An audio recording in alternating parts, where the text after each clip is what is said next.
The battlefield had fallen silent.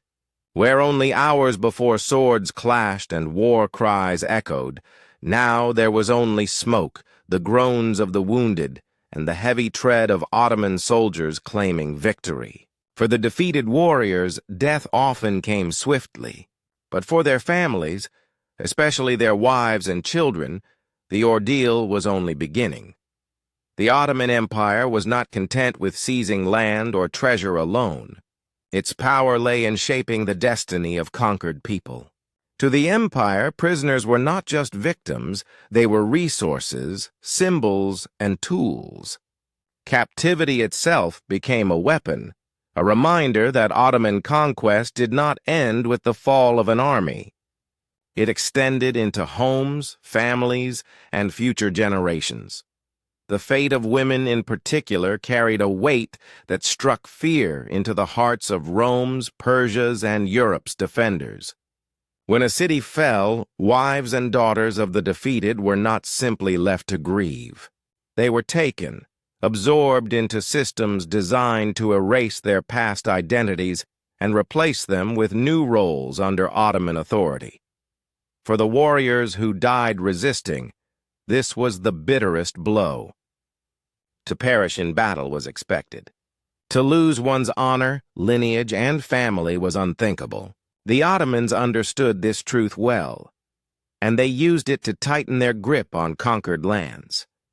This is the story of how the empire used victory not only to kill enemies, but to break their spirits, how families became symbols of conquest, and how the memory of these acts survived long after the battles ended.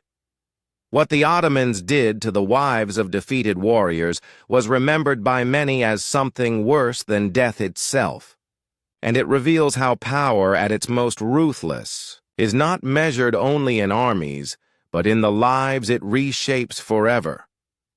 The rise of the Ottoman Empire was written not only in victories on the battlefield, but also in what happened after the dust of war settled.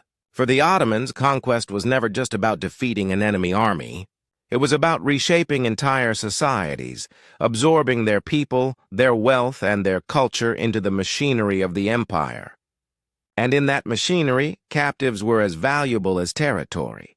From the 14th century onward, as Ottoman armies swept across Anatolia, the Balkans, and later deep into Eastern Europe and the Middle East, the aftermath of each campaign followed a grimly familiar pattern.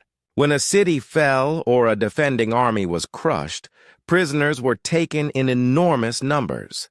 Warriors who resisted were often executed swiftly, but their families were spared, not out of mercy, but for a purpose. Men, women, and children became living spoils of war. The men who survived were usually enslaved to work in fields, construction, or galleys. The youngest boys in particular were singled out for a more strategic use. Through the Devshirme system, thousands were taken from their families to be raised as janissaries, the empire's elite soldiers loyal only to the sultan.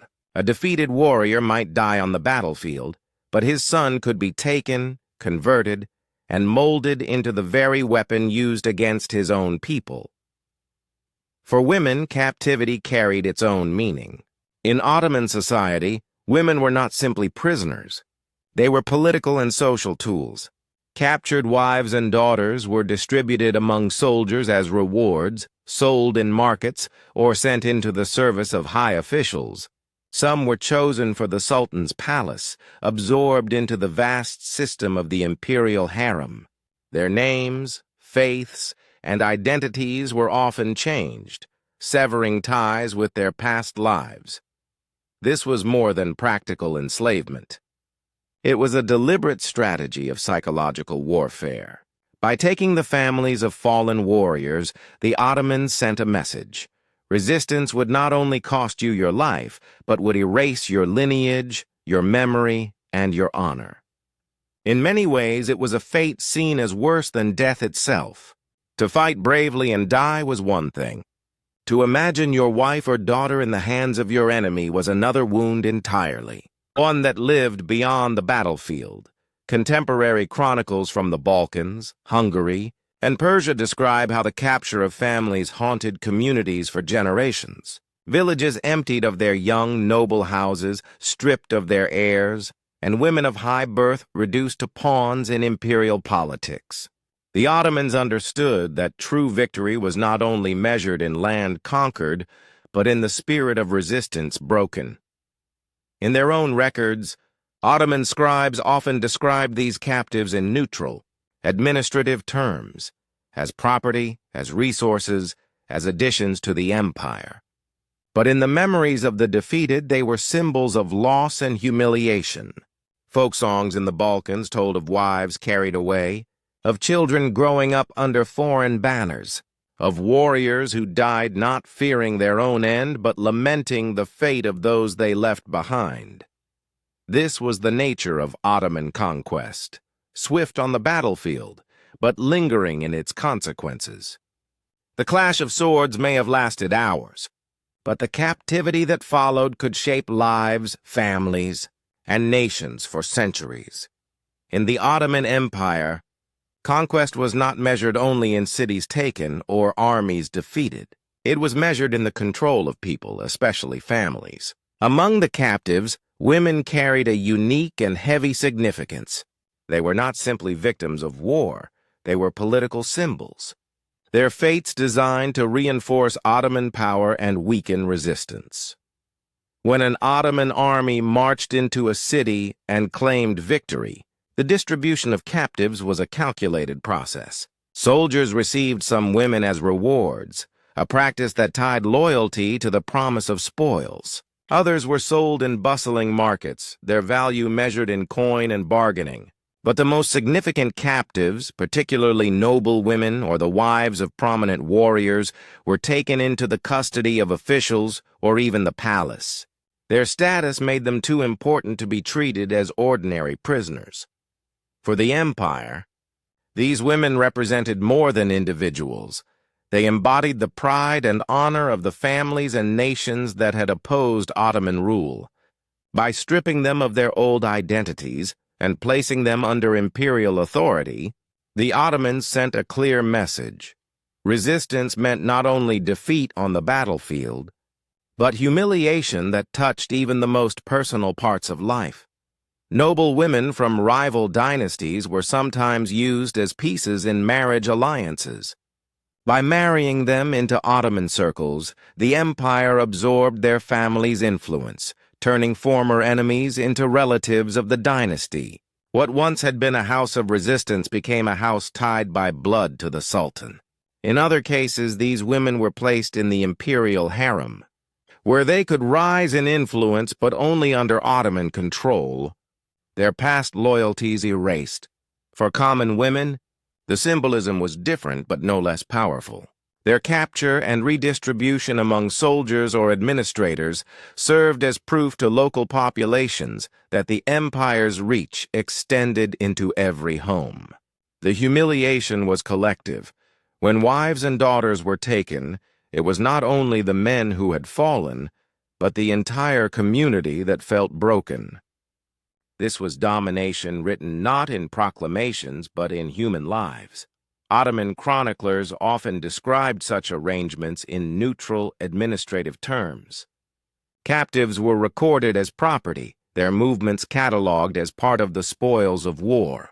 But in the memory of the conquered, these events carried emotional weight far greater than any ledger could capture. Songs and poems from the Balkans, for example, told of women taken from their villages, their absence felt as a wound across generations.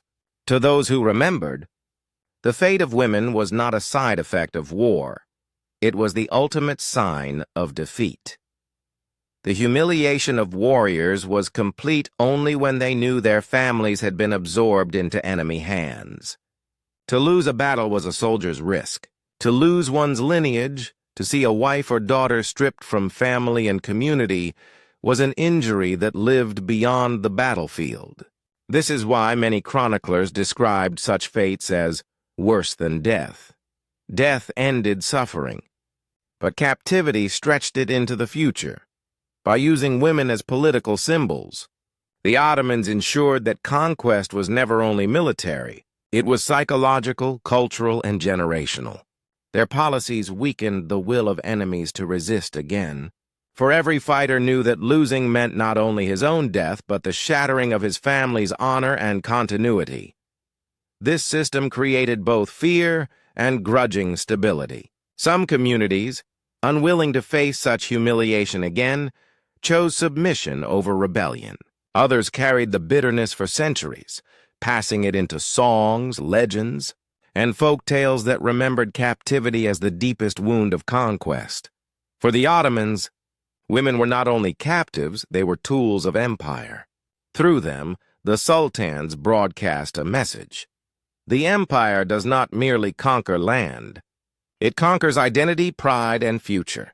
And in that conquest, the wives of fallen warriors became living symbols of power, their lives rewritten as reminders of defeat. When people hear the word harem today, it often carries an image shaped by legend and fantasy, lavish chambers filled with silk, music, and beauty. But for the women who entered the Ottoman imperial harem, especially those brought as captives after battles, the reality was far more complex. The harem was not only a space of confinement. It was a political institution, a tool of empire, and for many women, a world in which their old identities were erased and replaced with new roles. The Ottoman imperial harem, centered in the Topkapı Palace of Istanbul, was the private domain of the Sultan. At its peak, it housed hundreds of women, wives, concubines, attendants, and servants, guarded and overseen with military discipline. For the outside world, it symbolized the Sultan's wealth and power. For those inside, it was a gilded cage, simultaneously a prison and a ladder of opportunity. Among the women who entered the harem, many had been taken as captives in war. Wives and daughters of defeated warriors, noble women from rival dynasties, and even ordinary women swept up in conquest found themselves delivered to the palace. Upon arrival, their past lives were stripped away. They were given new names, often in Turkish or Arabic, and many were converted to Islam. These acts were not incidental. They were deliberate methods of cutting ties to the past, ensuring that loyalty flowed only upward to the Sultan and the empire. Life inside the harem followed a strict hierarchy. At the bottom were attendants and servants, women who performed daily tasks and rarely saw the Sultan. Above them were concubines, women chosen for their beauty, skill, or intelligence. Higher still were the favorites, those who attracted the Sultan's attention and could bear his children. At the pinnacle stood the Haseki Sultan, the chief consort, and the Valide Sultan, the Sultan's mother, who often wielded enormous influence in palace politics. This hierarchy gave the system a paradoxical nature. For many women, the harem was a place of loss, of freedom, family, and identity. Yet for a few it became a path to power. Some concubines rose to become political figures in their own right, shaping the empire through their influence over the Sultan. The Valide Sultan, in particular, often served as a powerful advisor, guiding policy and controlling court intrigues. But for the wives of defeated warriors, the symbolism was unmistakable. Their capture and integration into the harem was not simply a matter of personal fate. It was a message broadcast to the world. By placing the women of fallen enemies within the palace, the Ottomans demonstrated that their authority reached beyond the battlefield into the very families of their rivals. A warrior might die resisting, but his wife could live on, not as his legacy, but as part of the empire that destroyed him. Psychologically, this was devastating. To a soldier, honor was tied not only to courage in battle, but to the protection of family. The knowledge that a wife or daughter had been taken into the palace, renamed, re-educated, perhaps even elevated to high rank, was a humiliation that outlived death. It was the ultimate erasure of lineage. The harem also functioned as a stage for diplomacy. Rival rulers who surrendered daughters or sisters to the Ottoman court did so knowing that their kin would live behind palace walls, far from home. This created bonds of blood and obligation, but also served as insurance against rebellion. If a noble's daughter lived in the harem, how could he risk defiance, knowing her fate depended on the Sultan's goodwill? For common captives, the experience was even harsher.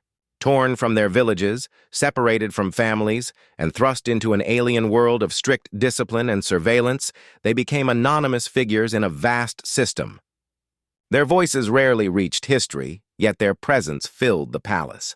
They were the silent majority who bore the weight of empire without recognition. Over time, the harem became not only a household, but a political engine. Intrigues among women shaped successions, influenced wars, and even toppled viziers. The period known as the Sultanate of Women in the 16th and 17th centuries showed how powerful the institution could become. Yet behind these rare stories of influence lay countless tales of anonymity, loss, and captivity. For the conquered, the harem was more than a building in Istanbul. It was a symbol of their defeat. The sight of a daughter or wife taken into that gilded cage told an entire community that their world was no longer their own. Thus, the harem stood as one of the Ottoman Empire's most striking innovations, part prison, part palace, part political weapon. It transformed captives into instruments of power, silenced their past, and rewrote their futures. For the families left behind, this fate was remembered not as survival, but as something far worse. The slow erasure of identity beneath the shadow of empire. The battlefield was where enemies were slain, but the true victory of the Ottomans came afterward. For the empire, killing a warrior ended only one life.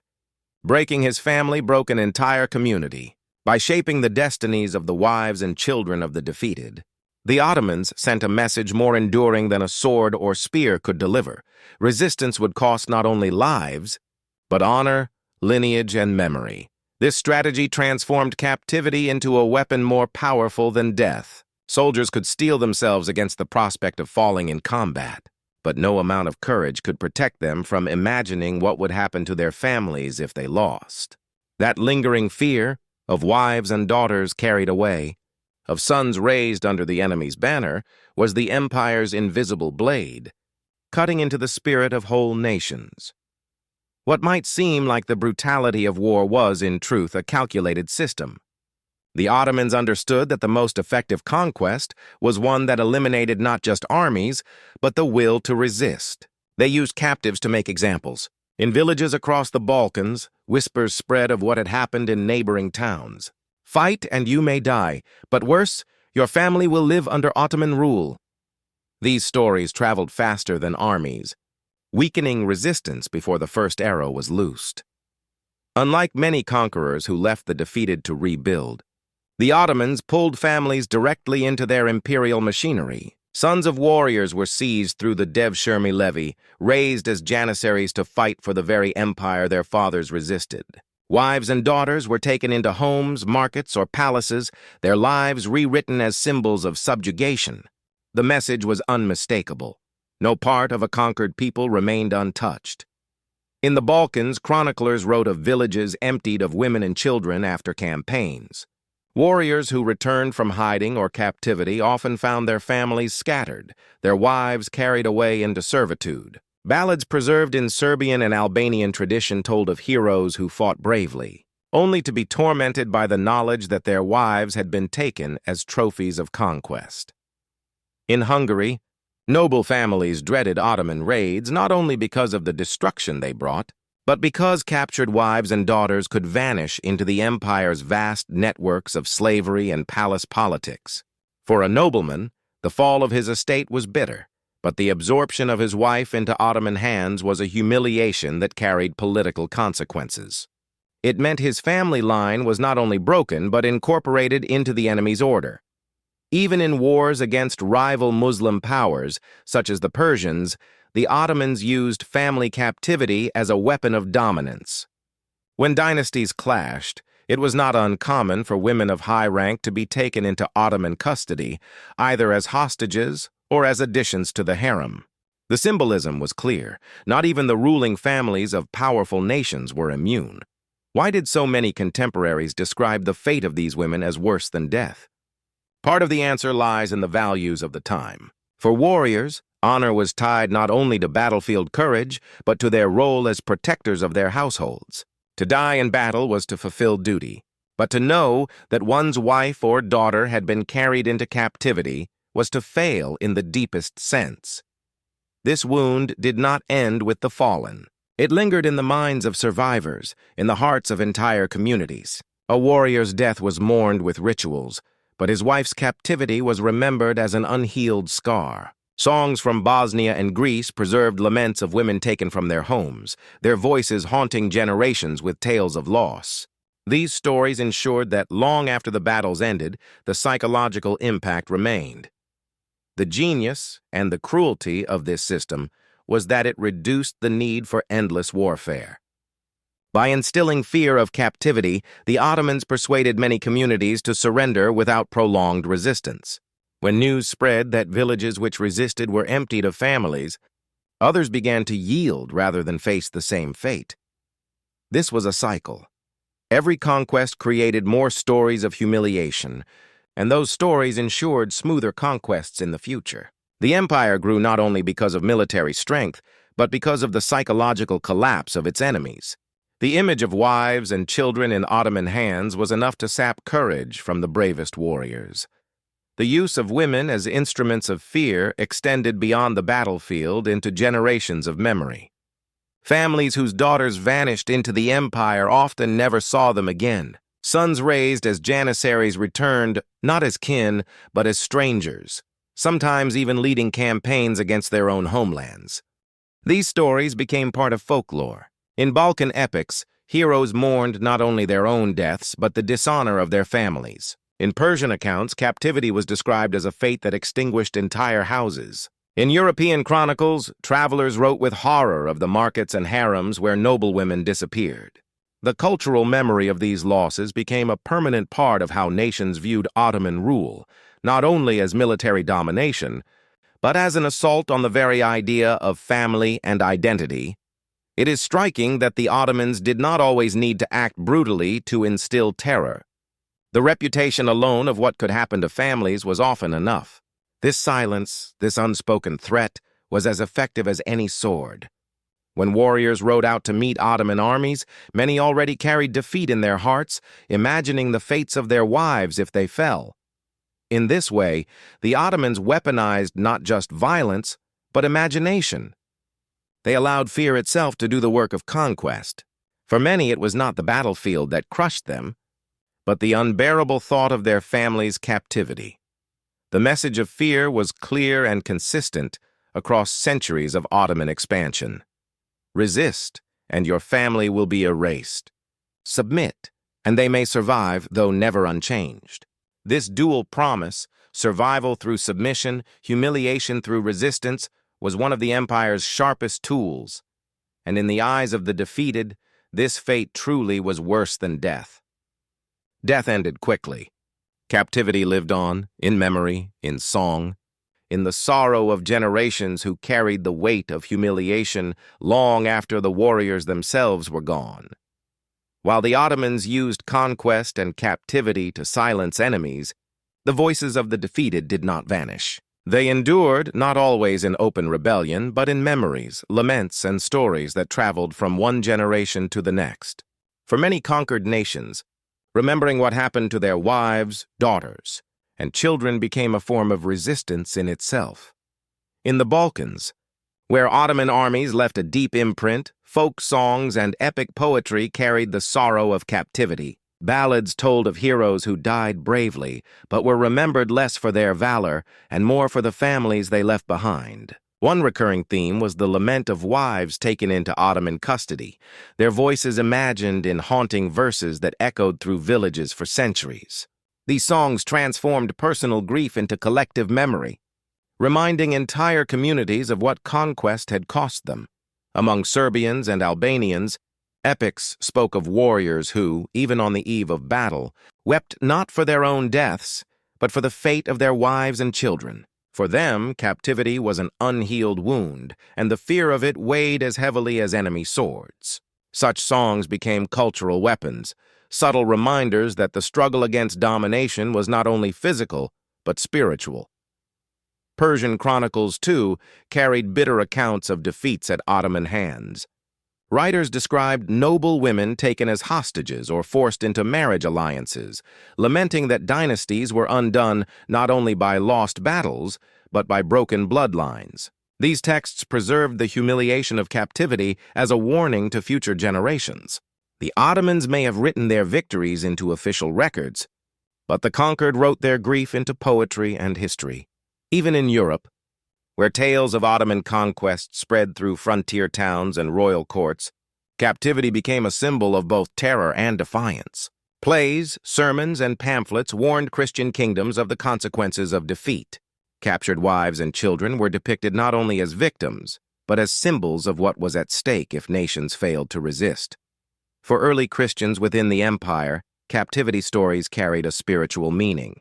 Some preachers compared the plight of captives to biblical exiles, turning suffering into a test of faith. Their voices gave courage to communities who saw themselves not simply as defeated, but as chosen to endure trials. What unites these voices across lands and centuries is that they refused to let silence erase memory. The Ottomans sought to rewrite identities, changing names, religions, and roles, but in the songs of the Balkans, the chronicles of Persians, and the sermons of Christians, the original pain lived on. Through story and song, conquered peoples kept alive the reminder that captivity was more than loss. It was a scar carried forward in culture that could not be erased by time or power. And in preserving these memories, they ensured that even in defeat, their voices still resisted. By the 17th and 18th centuries, the Ottoman Empire was no longer the unstoppable force it had once been. Its armies still marched, but victories came less often, and defeats grew more costly. With this shift, the policies that once made the empire fearsome, captivity, the harem system, and the use of families as tools of domination, also began to change. Yet even as these practices faded, their memory endured, leaving scars across the regions the Ottomans once ruled. One of the main forces driving change was economic and political strain. The empire's vast size became difficult to sustain, and the resources required to stage endless wars dwindled. Without constant conquest, the steady flow of captives that had fed the harem, slave markets, and army systems slowed. The Devshirme levy, once the backbone of the Janissary Corps, fell into decline. As the Ottomans lost ground in Europe, they could no longer draw upon the same supply of children, women, and noble families to reinforce their power. At the same time, European powers began to view Ottoman practices through a new lens. By the 18th century, the Age of Enlightenment had spread ideas of liberty and human rights across the continent. Western travelers who visited Istanbul described the harem as both exotic and oppressive, a world hidden from public view that symbolized, in their minds, the backwardness of Ottoman society. These accounts, often exaggerated, painted the empire as a place trapped in old ways, using captivity and control where others were moving toward law and reform. Christian leaders, who had long condemned the games of Rome centuries earlier, now turned their criticism toward the Ottomans. Bishops and missionaries denounced the enslavement and captivity of Christian families, framing it as evidence of moral decay. In the Balkans especially, this criticism mingled with local memory, reinforcing the view that Ottoman rule had brought humiliation worse than death to their ancestors. By the 19th century, as the empire was known as the sick man of Europe, many of its old institutions had collapsed or been abolished. The harem still existed, but it no longer held the political influence it once had. The Devshirme levy was a memory. Slave markets diminished under international pressure, especially from Britain and other European powers pushing for abolition worldwide. The Ottoman state, struggling to modernize, could not ignore the changing attitudes of the world. Yet the legacy of captivity did not vanish with reform. In the Balkans, folk songs about wives taken by Ottoman soldiers continued to be sung even after independence was won. In Greece, national poets wrote of daughters carried into Turkish households, their identities forever altered. In Hungary and Serbia, historical memory tied Ottoman rule not only to lost battles but to broken families. These stories became part of national identity, fueling later struggles for independence. Even within Turkey, the memory of the harem became a subject of fascination and debate. Was it a place of power for women who rose to influence, or a prison for thousands who never escaped anonymity? Historians still wrestle with this question, but for the families of defeated warriors, the answer was clear. It was the place where their loved ones vanished, their names erased, their lives rewritten under the shadow of empire. The Ottomans had once used captivity as a weapon of fear, ensuring submission across vast territories. But as time passed, that weapon dulled. The world changed, armies weakened, and the empire's reach receded. What remained was not the practice itself, but the memory of it, a memory carried in songs, chronicles, and folk tales that spoke of a suffering seen